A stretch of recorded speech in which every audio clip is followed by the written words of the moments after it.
Welcome to Unregulated Leadership. I am one of your hosts, Ashley Parrish, with Lavonya Douglas and Latoya Johnson, and all the way from Lebanon, Chole Younes. And today we're talking about happiness at work and at home. And we're all in. So a few episodes ago, we talked to Ryan McCready about hybrid work schedules. And one of the things that emerged from that was that people are being more productive and a sense of like overall happiness, both at work and at home. And from that discussion, Lavonya. Listen, so when he said that, I was like, happy at home and at work. What does that even look like? Oh my God. What if we had like a model to teach people how to be happy at home and at work? And so then I was like, I don't think there is a model. So let's just have a conversation. So that's where this conversation is coming from. So none of us necessarily have the answers, right? But what we are doing is we're bringing awareness to this topic because I believe it's possible. I do believe that there are people in the world that are happy, they're fulfilling their purpose at home and at work, and they're excited to go to work. They're excited to go home. They can't wait to go see their family. They can't wait to go see their coworkers. And even if their boss or their coworkers don't have that same energy, they figured out how to be happy within themselves in all these different places where people are happy. And so I think we need to just have more conversations about it, which is how we got here. And so we want to have the conversation. We want to talk, and it's not a US thing. It's an international thing. So we have Chloe in Lebanon, right? And like she has the same challenges that Ashley's having in Germany and Latoya's having you in Boston, Latoya? I am. Mm-hmm. And me in Northern Virginia. So listen, we all over the place. And so happiness is an internal thing. And so we want to help ourselves, right? Because we want to be happy at home and at work. And we want to help you guys that are listening too. So, and watch it. So yeah, like let's just start the conversation. So Chloe, what do you think about this topic? What do you think about like the things that we talked about so far? Okay, so coming from Lebanon, let's just say that it's important to note Lebanon makes you realize how short life is. Okay, so by default, I think that I'm talking individually, like I just want to, okay, I have my priorities set, I have everything set, but I just want to, like, I know that life could be short. I know that we could get a missile from anywhere. I know that we could get like an explosion and I could lose my loved ones and lose myself at the same time. So I'm at a place where in my life where it's just so important to be innately happy, and you cannot be happy for others, or you cannot exhibit happiness if you don't have that like growth mindset that shows like, you know, like I'm the type of person that shows up every day with a growth mindset. There's a solution to everything. I go to sleep excited, you know, I go to sleep like I'm so excited for tomorrow, although like nothing's happening tomorrow. What am I writing that down? Yeah, I'm excited to have my cup of coffee. Like, oh my God, I can't wait. I want to have my cup of coffee tomorrow morning. I can't wait for it, and nothing else is planned. I also have my routine. So like sports, I'm not a fanatic or anything, but it does make me feel better. But yeah, I think it's within, right? What do we think? So when you were talking about like you're happy to wake up, you're happy for your cup of coffee, it's like it made me think of the weather, right? And so the weather, right? You know, some people are like, oh my God, even the news people, they're like, it's a dreary day, and I'm like, who said it's liquid sunshine? It's not dreary day. It's gonna be beautiful. You get to hear the rain. It's like white noise live. Right? Like it's not on your phone. It's like, I can open my window and hear white noise. Like, and so it's like, oh my God, look at the beautiful snow outside. As opposed to be like, it's going to be icy and messy. And it's like, no, it's not. It's going to be a beautiful white background. Like it's all about perspective. And if you choose to have that positive perspective, Chloe, I'm going to look at my coffee different in the morning. I'm gonna be so excited about coffee. I mean, it's the small stuff. If you keep that energy for everything. Absolutely. I think you too bring up a really valuable point that is really about our chosen outlook, right? Before this call, before we hit the record button, we were talking about, just like academic stuff, and misery loves company. It's so easy for us to kind of let our bad feelings spread, like it's contagious, right? But I don't think happiness and joy and the positive emotions spread in the same way. You have to actively work to look for good. The bad is always there, and that's sometimes it's an easy pit to fall into. But the idea that you could wake up or go to sleep happy and be like searching for that every day is just not something that I think is common, particularly in the US, right? We have all of our material things to make us happy and prove who we are to other people. And we sometimes forget that, life in and of itself is a gift, and we should be trying to make the most of it at every chance we get. Life is a gift. That's going on the back of one of our t-shirts. That's gonna be a really busy t-shirt.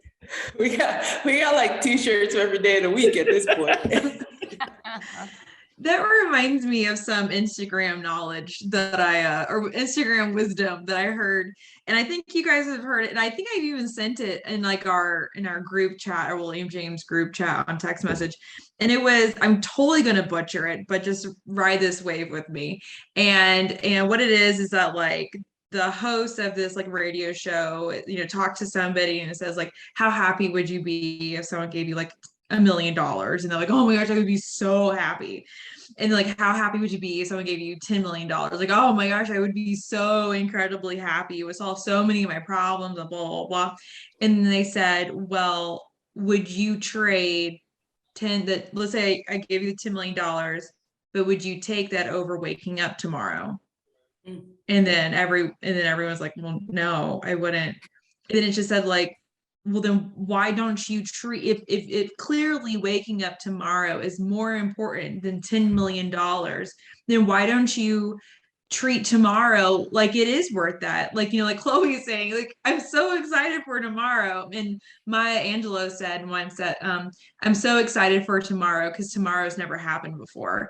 And I think there's such sweet simplicity in that thought that's like, you're right. Like, even though like you may wake up in the same bed or, you may go to the same job, but tomorrow has never happened before. And it really can be a turning point, to your highest point in life tomorrow. You just really never know.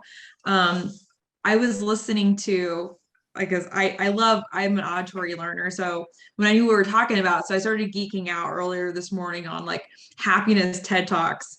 And this lady, she is a stress therapist, and she's super funny. I wrote her name down. It's like Laura LaRoche. And Loretta LaRoche, and it's called I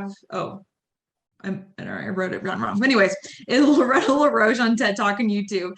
And she said something that really just like shook me about like growth mindset and having a perspective and choosing to be happy. And she said that, I don't know why people are so disappointed. They don't let themselves get excited for something. So let's just say it's like, a job offer. And she said her clients, the people that she helps, they refuse to let themselves think that this is going to work out.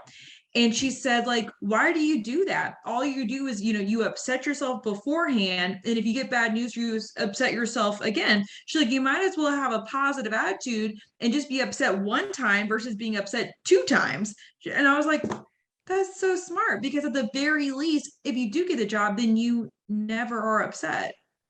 Can I say something? Like, okay, I completely understand that, but also there is something that we were talking about in weekend residence, but let's forget about that. You know how they say, and it's a shitty way to sorry. it's a bad way to put things, but like, let's lower our expectations from certain people so that we're not disappointed. Same thing goes with life. So like, lowering our expectations, and for me it's a defense mechanism, and I always do that. So I'm always like, I'm not going to get the job just because if I don't get it, I'm not disappointed, but if I get it, yay, same thing with like, so in WIR, we were speaking about like, we all have this expectation like that life is about having constant potholes, and like maybe we should learn to be okay with that. And one thing that came up was, so once this finishes, we'll be happy. Once I finish the PsyD program, I'm gonna be happy, and things are gonna be different. But reality is that life is a bunch of ups and downs and ups and downs. When we're done with one up, another down is going to come here, even if it's not the PsyD, even if God forbid we lose someone, even if God forbid something happens to our health or whatever, something's going to happen. And maybe the key to that is accepting and not waiting for us to finish something to be happy. No, this is life. It's ups and downs, and we're going to have stuff thrown at us all the time. And just being aware of that, I think, brings a little bit of comfort. I don't remember the actual percentage, but you guys remember that there's like a percentage. It's like life is about, 20% of the things happen to you, but 80%, I made up the number, how you respond. So the response is so much greater than what actually happens, right? And your perspective on what happened is so much greater than the actual event. And so having that mindset helps you be able to be like, okay, this happened. How do I handle it? How do I deal with it? How do I engage in conversation? How do I change my perspective of this negative thing to make it into a positive thing? And it's really just, it's all comes back to us and how we, and it's not on anyone else. No one else. We can't look for the happiness externally. You can't look for the, this is a leadership podcast. We can't look forward in our leadership. It's all within, even though, leaders do have an impact, but what if you don't have the amazing leader and your amazing leader is not happy? Do you not be happy because your leader's not happy? Like you have to internally figure out how to manage that in spite of, right? So such a great. So that brings me to one of our other questions. It is like, so how do you regulate your own happiness? Like what are some of your own tips and tricks? So like I have one, because I think, they talked about like the quarter life crisis, and I definitely went through one for sure. And it was a really deep, like a deep spiritual valley for me. And just, I went to therapy, and just like I was making some big life choices. And so I figured out how to get myself out of my funks, because I'm very stubborn. I don't like to be upset. I don't like to be in pain. I don't like to be uncomfortable. This is why I don't go camping for fun, like on the weekends. Like I just, I'm a bit of a princess on, with a lot of things. And so I realized when I was feeling depression and all this, I was like, well, screw this. I will not, allow this to happen to me. I was just very ferociously aggressive against this feeling of depression that was coming over me. So I made myself like a little intangible, like health, like self-care kit. But before I tell you mine, what are some of y'all's things that you do to help you in those rough patches? But I can go first since I do have an answer. Let me build on what you're saying. So yeah, obviously there's the self-care kit. It's self-care kits, like exercising, practicing gratitude and all that stuff. But if I'm being honest, in Lebanon, when all that stuff happened, so we had a pandemic, we had an economic crisis, and then we had like one of the biggest explosions happening. I had to go and see a psychiatrist, and he put me on an SSRI for 3 months because I wasn't doing well. Even though I was able to get out of bed, I was able to exercise, I was doing my homework, but I was not being able to focus so well. So I had to go there for a little bit of time. And although I was like still like the stigma, like I don't want to get like attached to something.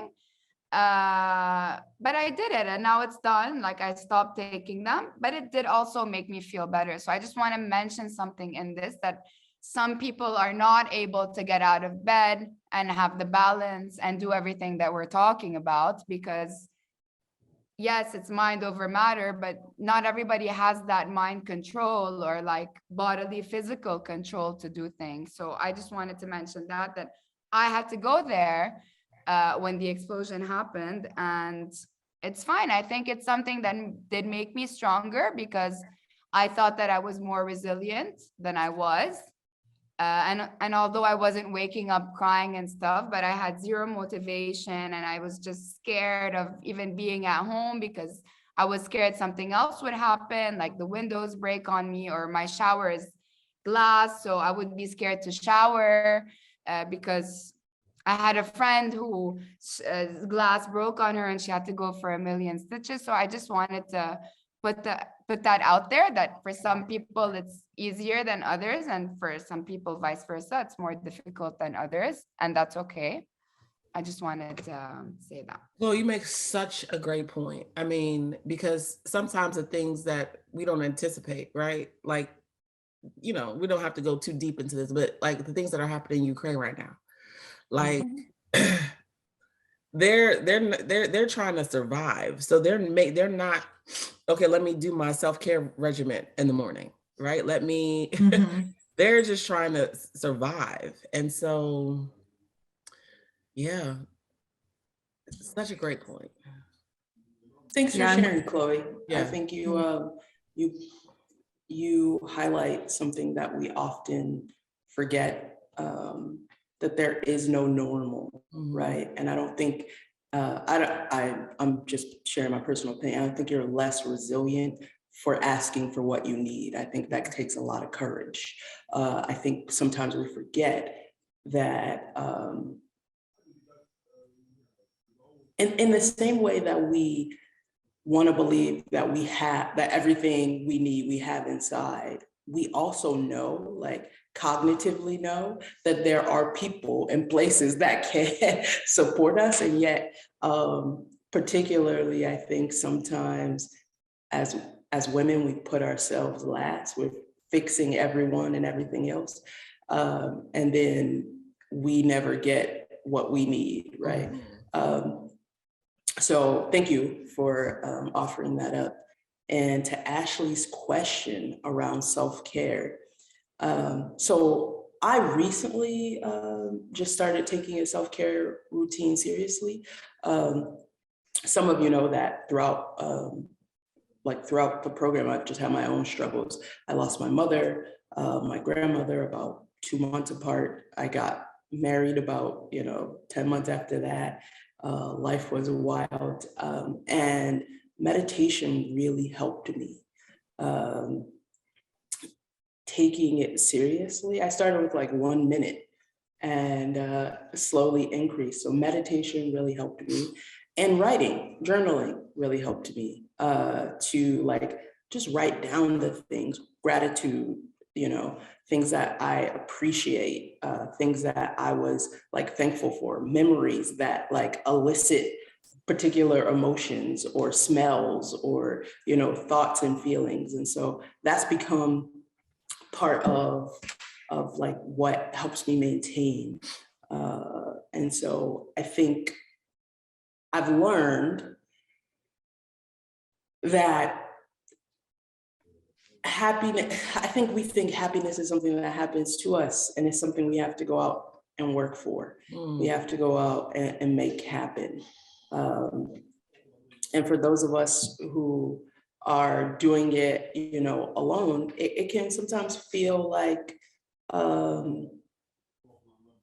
overwhelming, right? Like, I think when you are a married person or a person in a committed relationship, you often have like that connection with someone, and that becomes that kind of feeds your happiness to some extent. It feeds your emotions, definitely. Maybe not necessarily always your happiness, but it definitely feeds your emotions. And so single folks who are not necessarily in those spaces, it can be somewhat harder. And so you find your joy in the things that you do. And I'll just add that one other thing that I think is like the most stress relieving ever is I play tennis, and I just like to hurl, like I just like to serve balls as hard as I can. And I mean, we've lost a lot of balls over the fence, so I'll just leave it at that. I love it. So to Ashley's point, I think there's two things that I started doing. One is I pray like throughout the day, right? When things happen, I'll be like, okay, Lord, what we doing? What I'm saying? Somebody say something crazy to me, and I'm like, who are they talking to? I'm like, okay, well, I don't know who they talking to, because I say it to God, right? Who they talking to, Jesus? Because I know they're not talking to me, right? And then he'll give me the words to say, right? So that I don't have to say what I was thinking. I just said, damn. And like, it's okay. You know, they're having a bad day. Ask them something, right? And I'll be like, so, you know, and my response to them kind of changes their energy, right? And so the Lord is amazing for me. That's number one. And then number two, it's the people that I choose to surround myself with, right? So in this program, like, you know, there's so many classes that we take that is like, we have to be self-reflective, right? Like, y'all remember the ITC map class, and we had to pick a topic that we wanted to change with ourselves. Y'all remember that? Yeah. Mm-hmm. And you need to change things. Yes. And so it was and like, I still procrastinate. Mm-hmm. I remember. so mine was weight loss. Like I was like, I have to be healthy. I wanted to lose weight. And so I was like, I bought the book, and I'm like, I'm going to do this. And so I've recognized through changing the behaviors is like, everyone's not on the same page as you. They want, and then they irritated with you when you don't want to eat the fried chicken and French fries. Right? Oh. When you don't want to eat their macaroni and cheese that they made. It's like, that got too many calories. You know what I'm saying? I don't want your orange juice. Do you know how many calories? I mean, grams of sugar is in orange juice? 35. I don't want to drink. I'm not going to drink my black, nasty coffee and drink my water and be happy, which is why I said I'm going to think differently about my coffee, because my black coffee is delicious. You understand? And so I think it's important to, like, when you're changing behaviors, or you want to, like, if you're, Latoya said, like, happiness, like, you go look for it. If you're looking for it, you have to go with other people that are looking for it. So you have to surround yourself with people that are on the same path of searching for happiness that you are, because it's, you know, they always say it's easier for people to pull you down than for you to pull them up. So you have to surround yourself with the people that are going in the direction that you're going, because if they're not, you'll be fighting yourself, fighting them. And then that ain't happy. So I've made conscious decisions to, while you love your people, and sometimes it's even your family, you love them, but sometimes you gotta love them from a distance if they're not going in the same direction that you're going, in the life-changing direction that you're going. Because change is hard for everyone, right? And so those are just some of the things that I do. Yeah, thank you so much. To piggyback on what you said, like, I am also a Christian, and there's a lot of Jesus take the wheel moments. There's a saying that there's a sign I have, and it says like Jesus, put your arm around my shoulder and your hand over my mouth. Mm-hmm. Oh man, because man, my mouth has always got me in trouble. So I'll just leave it at that. So that's one thing that helps me keep in check, and something, you know, I think of like a mantra when I interact with someone, like who do you think you are? And I have to be like, okay, you know, from the mouth, the heart speaks. So like when someone is rude to me or sassy or whatever, and I'm like, you know, they are reflecting on like what's on the inside. So I do those kinds of things. So like, I don't stay within that moment. I can just let it go. One thing that I do is that I listen to stand-up comedy. I listen to stand-up comedy, and I would do it for hours. Like, music is not really my thing, but I love listening to like TED Talks and interviews. And I actually don't even like podcasts, but I like to listen. I like to, like, I've watched literally hundreds of interviews on YouTube from Brene Brown and Oprah and like, I'm going to butcher her name, Ilana Van Zant. I always, I can't say her name, but that's what I would do. And when I was going through like a really dark time, I would, and this is when I lived in Tampa, I would walk on Bayshore sidewalk and I would listen to these really powerful women talk about their lives. And it just gave me so much hope and like just different perspective and helping me to reframe. So it goes back to like what Chloe was talking about, having a growth mindset. So I'm like reframing my problems and reframing like my situations that I was in.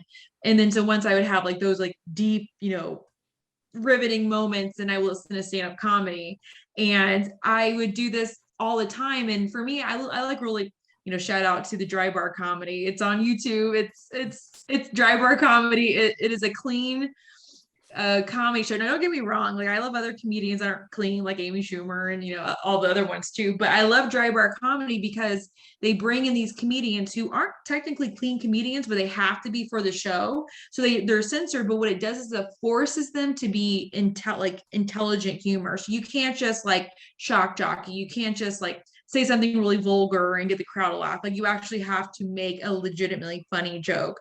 So I like to listen to Dry Bar a lot. And those things like really like help me escape the funk that I'm in. Like I don't do like in the words of the prophet Cardi B, she says like she's an emotional gangster. And as much as I love that, I guess I'm emotional too, but I know girls who have many different sad girl playlists, and that's all it is. It's like all like Adele's my favorite singer, but I never listened to her. So it was like all Adele and all whatever else depressing, like singer. And I just refuse to get into that. But so leading us into our next question is something that I had to start and stop doing is that as soon as like I said earlier, it's like when I started feeling depressed or whatever, I would get aggressive against that feeling, but then I wouldn't actually let myself feel the feeling. I would just run like head first with that negative, dark feeling.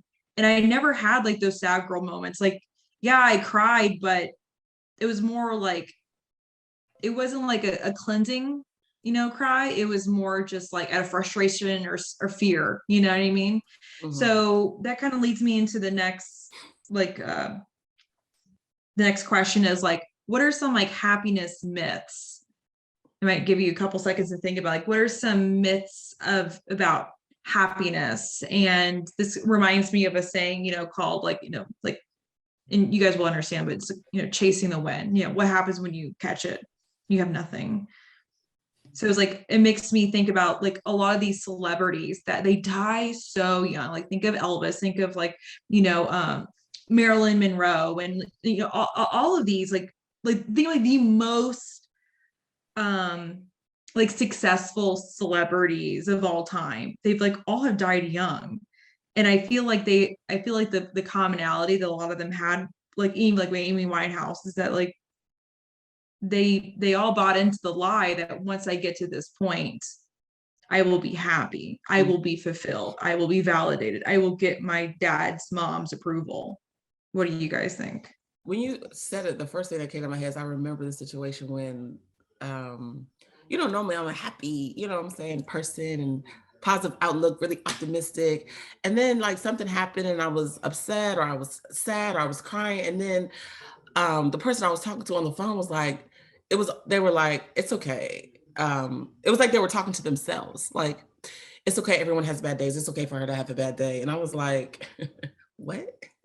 Like, it was almost like that there was an expectation that I'm not human and I don't have feelings. And so it was like, okay, you are no longer a safe space for me to be my authentic self because you think I always have to be this person. Yeah. So there's no space for me to process my feelings, to say, okay, this bothered me. And I think it's important for us to create those spaces and have people around us that we don't always have to be on, right? We don't always have to be, you could just be happy, but also have a sad moment. Like we're allowed to feel all the feelings, right? That there are in the world. Maybe we don't stay there, but let me feel it, whatever I'm feeling, so I can process it and move past it. So I think a myth could be that if you're say you're happy, you don't feel these other feelings. You don't feel the feeling of anger or frustration, or because you're in this happy place. So these other feelings don't exist. And I don't think that that's true. We just have to learn how to process them in a healthy way to move past, to get, to a good place. Yeah. And building on what you're saying, okay, yes, and I think a lot of us tend to try to escape this feeling, like whatever we're feeling, anxious, sadness, anxiety, sadness, I don't know, depression, whatever it is. Obviously, by human nature, we want to escape it. Nobody wants to feel that way, like a negative feeling. We try to escape it. And even personally, like I don't want to sit with it, but say I'm in something like a breakup, okay? I do it. I do the whole 3 days. I put my shutter down. I cry my eyes out 1 week, as long as it takes. I do it. I make sure to do it because I'm not going to go out and not do it. One, I'm not going to feel good when I go out. So this might be a myth. There's truth in it. Like be with people, be around people when you're upset and when you're, yes, I've noticed the benefit in that, because normally I just stay alone, completely alone, even after I'm done with the 1 week. Like I just want to be alone for a month because I'm in a breakup and this is how long it's going to take me. Now, as I grew older, I think of this because this is like a big thing that happened to me one time. I sat with myself for a whole week and I did what you did, Lavonya, like sit with yourself, see how you're feeling. I cried my eyes out, literally. I cried a river. And then after that, normally I would shut people out just because I don't want people to see me down and sad. Part of my identity is somebody who's optimistic and, positive and whatever. And I just don't want to transfer my negative energy to other people. And I don't want to be this hassle. Like, I don't know. When you're around your comfort zone, your support group, once you're done with that, if you're comfortable crying with them, that's okay. But if you're not, that's also okay. But once you're done with that, it is also important to surround yourself with the people that you care about, even if you don't feel like it. And even if you don't feel like hearing what they have to say. And I only noticed this as I grew a little bit older. When I was younger, I was like, no. But now I really see the benefit in it, like having your support system, a small community who knows what you're going through and who's okay with it. And you don't have to, like, not every time, I'm talking about myself, like me, if I'm not smiling or I'm not talking, they're like, what's wrong? Something's wrong, like, no, they know. And it's not, Chloe, what's wrong? You need to be laughing or whatever. Just do your thing. And I think that's so important. So the myth is like, always surround yourself with people, for example. No, not always. When you're ready and when you're with your comfort zone, not anybody. Because if you're there with anybody, a lot of the time you might go down. It's like you're feeling alone because you're not with your support group. Or does that make sense? It makes total sense. Totally agree. Yeah. I think one of the myths that a lot of people have bought into in regards to happiness is that things or milestones or markers will like create it, right? Like buying, that car or whatever is going to make you happy. And that's just not true. Maybe for like 30 seconds, that first, mile on the highway, then you remember how much it cost and how much gas cost and how much maintenance cost. And you're like, oh man, maybe not so much, But those, I think that's just, particularly like here in the US, those are kind of things that we glorify, like material things. And so they have become what we think like happiness is. And maybe I'm, showing my age a little bit, but I think social media plays a lot into that, right? Like we can see so much of what's happening around the world and for everyone, right? Privacy no longer exists. So, so, you know, everybody's everything. And the, I guess, intrinsic need to compare ourselves to other people is what, you know, makes us think that we need to have XYZ, we need to get to XYZ in order to be happy. And that's a myth. You know, I like to say all the time that in a perfect world, you know, everyone would have exactly what they need, right? And everybody's needs are not the same. Everybody doesn't want to live in a, you know, $2 million house and drive, you know, the $50,000 car. Some folks just don't want that. It's not who they are. It's not how they're built. And they're perfectly content. And I think, and that's also, I think maybe something that we like conflate a little bit. Being happiness and contentment are not the same. And you can be content, right? And that like, hey, like I have all the things that my basic needs get met. I enjoy what I do and still be, you know, seeking happiness in other things or, you know, emotionally for yourself. And so that's, I think those two are like the biggest myths, at least that I've experienced and I see in my own circles. That's so good. Yeah, I like this saying goes like comparison kills contentment. And like it's so true. And I'm a victim of that too, because I'm like, I don't ever like, I'm always like, okay, I think it goes back to elementary school. Like, am I on the right page? Like, did everyone else fail this math test or was that just me? You know what I mean? I feel like it stems from that.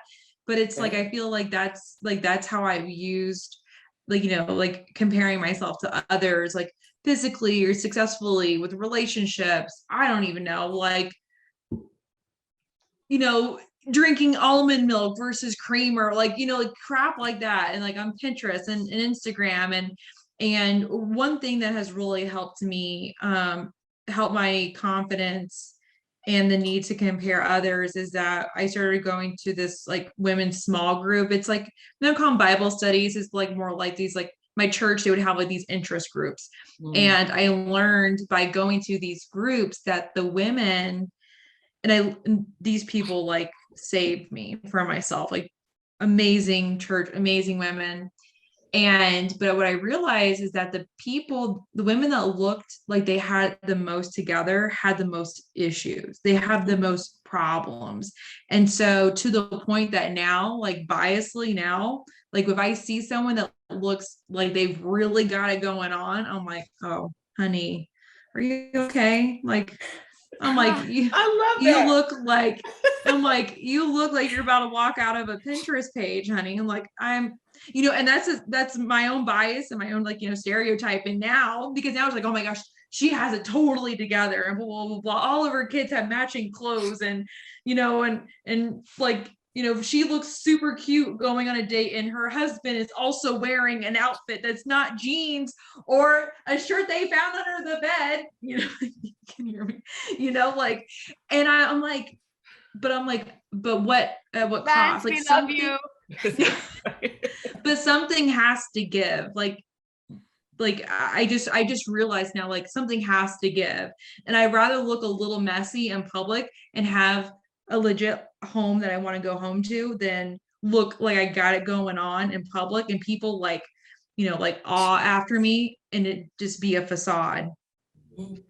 And then so that leads us to probably our last question is to what are some happiness like stealers, like traps that you fall prey to like the most easily? So I guess like happiness traps, like steal you. They steal your happiness.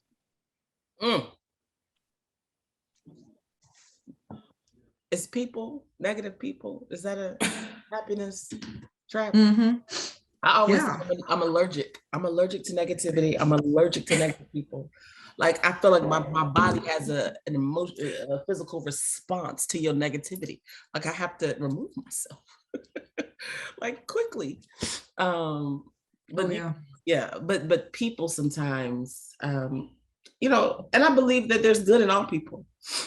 But I think we have to know within ourselves where we are to be able to connect to that negative energy, because sometimes we can't remove ourselves, right? Sometimes they're our supervisors, sometimes they're our staff, sometimes they're, you know, people we have to work, you know, we're in doing business with. So it's like learning how to cope with that. But that was my first initial, like, negative people, where everything is a problem. Like, ain't nothing good. Like, you woke up this morning, like, my shoestrings is dirty. Why that my coffee is not, don't have, why you only gave me 2 sugars and not 4? Like, you just finding problems.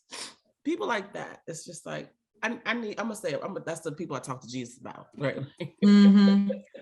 But I agree, like, I agree 100%, you know, like when I avoid going out with certain people or groups when I know certain people are going to be there, because I know that these people, and not that I dislike them, but I know that they drain my energy.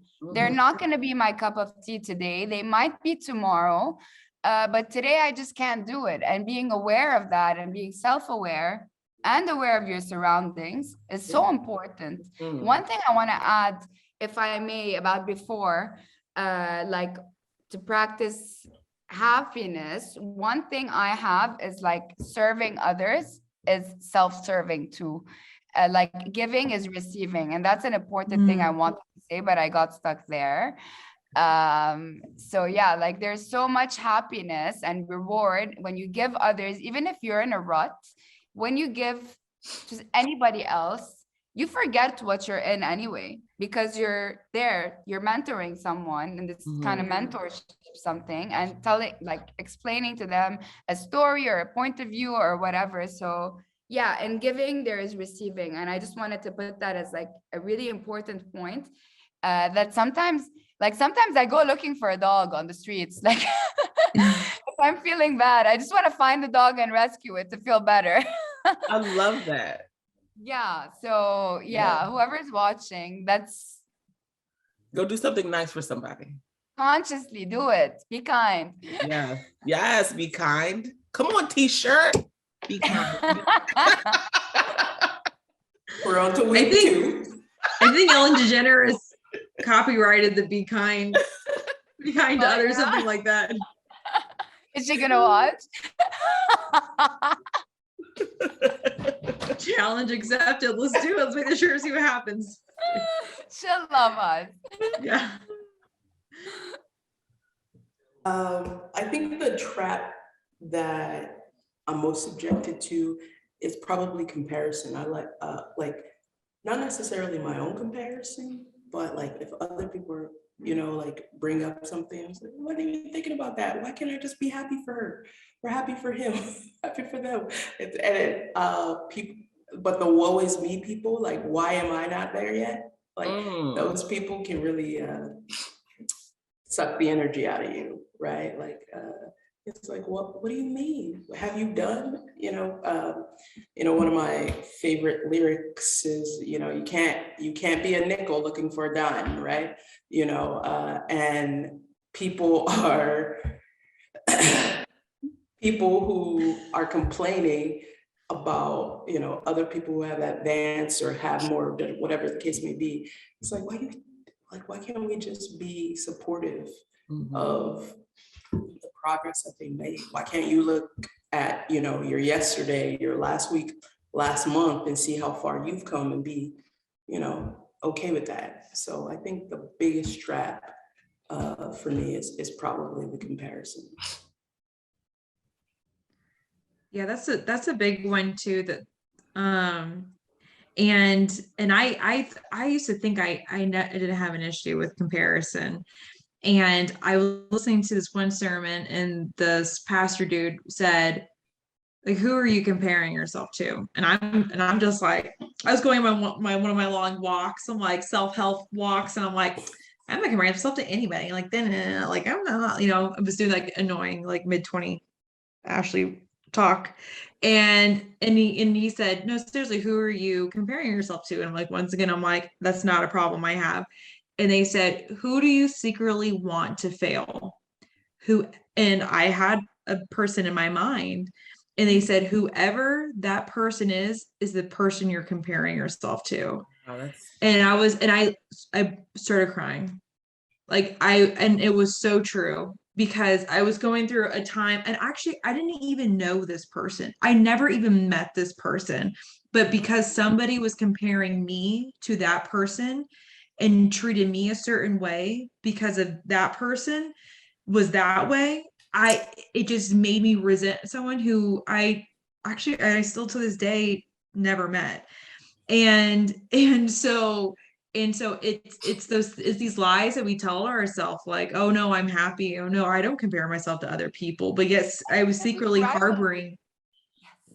Yeah. And I am like secretly lying to myself. One thing, admin issues. I hate taxes. I hate admin. I hate registration stuff. I hate anything that has to do with a Word document or an attachment or anything. And as I come off as, oh my gosh, I have to put my hair up. Oh, God, all hair tie. And woo, I'm about to come loose. And as I transfer out of my Navy status and into my civilian status, there is so much paperwork to the point where I have put off changing my last name because my mental health cannot handle the concept of changing my last name and changing my social security card, in my driver's license, in my international driver's license, in my military ID card, in my civilian ID card, do I have to change my birth certificate? No. Oh, thank God. I was like, no, that's still the same. Anyways, so as I've just demonstrated, that steals my happiness. Admin stuff. I hate it so much. That's hilarious. And scenes. I have one last thought as we close is, because when we started this, we said none of us are experts, right? But I think this was an amazing conversation. So I just want to hear one thing or one or two things that we're going to do as we leave this conversation that'll help us stay in our happy places, still connect to our emotions. But what things are we going to do from this conversation to have that life of happiness at home and at work? Live intentionally. Just live intentionally. I love that. Yes. That's the second week Tuesday shirt. Okay, live intentionally. And building off of that, I think Chloe reminded me of something, and I think I'm gonna actively seek ways that I can give to others, right? Mm-hmm. Whether that be volunteering or not.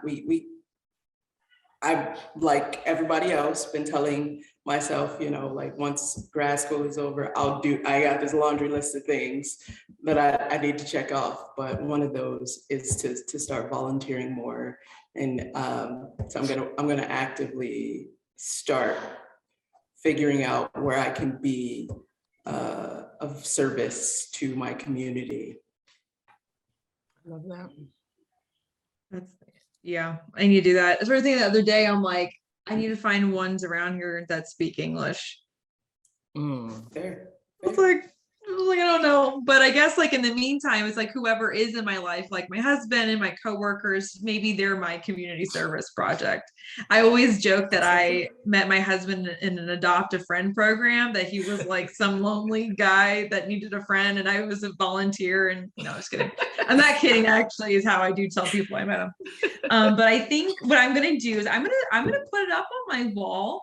So I'm going to decorate it, and I'm actually going to, I'll text it to you guys. I'm going to put what should I put? I'm so excited I'm so excited or maybe I use a Maya Angelou quote, like today has never happened before. And I'll put it right by my wall. So when I wake up, it's a reminder, or like, can't wait for tomorrow. okay. So when I go to sleep, I see it. Okay. Yeah. I love that. Tomorrow's a new day. Yes. I think I'm going to like everything is going to be a positive. I'm going to look forward, like Chloe mentioned, to everything. I'm going to look forward to, oh my gosh, what I'm going to eat for breakfast. Oh my God, I can't wait to have that tuna fish and my broccoli. Oh my God, I'm going to see It makes such a difference. Like looking forward to everything that's coming up, right? Even even if I know that I'm about to go into a situation that might not be the best, or I have to have those crucial conversations that we have to have, like looking forward to the outcome of this positive conversation as opposed to dreading having this conversation. Oh my God, what are we both going to walk away with in having this conversation that'll help us be better tomorrow? Like just yeah, that's what I'm into. So yeah, any final thoughts from anybody? This was great. Chloe, this was really encouraging. Yeah. What a way to start so Friday or in the week. Yes, thank you for coming. We appreciate your perspective, right? And we appreciate your vulnerability to like just talk to us. Because what you and mine yours. Yes. So, well, thank you guys. Until next time. We'll see you soon. Thank you all. Thanks for listening. Ooh. Okay. In 5, 4, 3, 2.